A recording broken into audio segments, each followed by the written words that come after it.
The following is an introduction to the movie we're about to watch titled The Mission. I hope the big takeaway from last class was that California mission history is more complex than the simplified propositions of the mission era as either the mission myth, everything was fine and dandy, and the Garden of Eden myth, everything was fine and dandy pre-contact. We looked at some sources to help us see the complexity of California mission era history. The Encounter at San Gabriel, written by Francisco Palau, 1771. He was a student of Serra back in Majorca, and he followed his teacher to evangelize the native peoples in the Americas.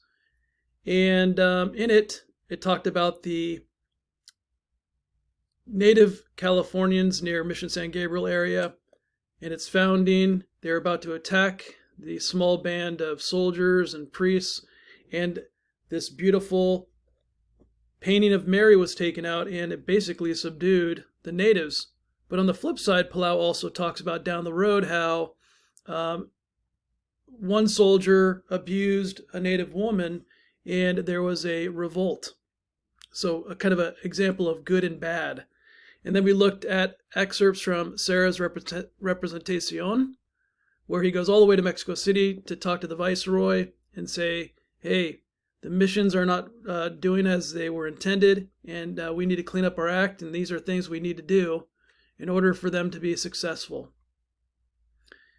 Also, a group presented about the report from Spanish California 1776 by Fernando de Rivera y Moncada.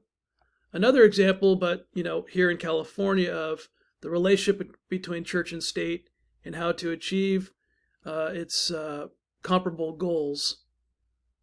And the excerpt from Pilgrimage in Search of the Real California Mission.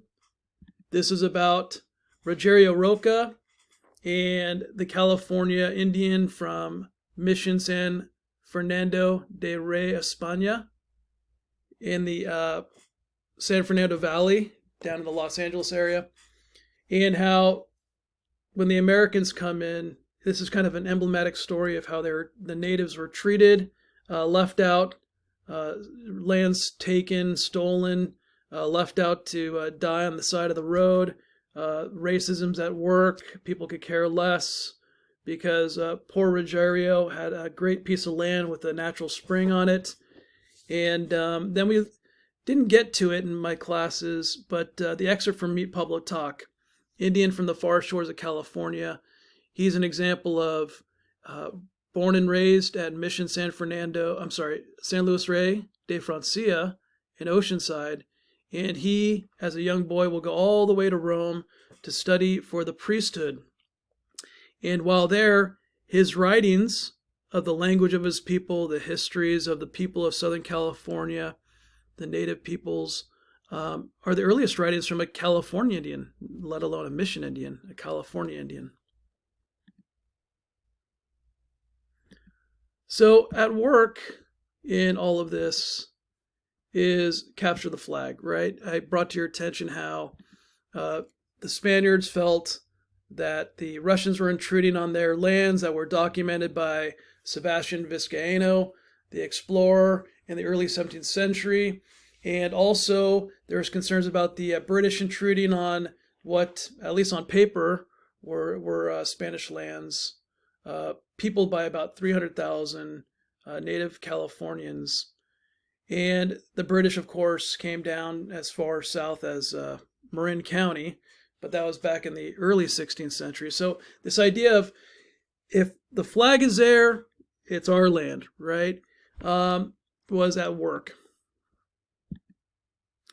So going back to 1494, the Treaty of Tordesillas will be signed because, as you know, what follows the age of exploration is colonization, the understanding that they're going to evangelize the native peoples, they're going to make them citizens, but of course the reality becomes early on exploitation for labor because of the natural resources that were desired back in Christendom or Europe.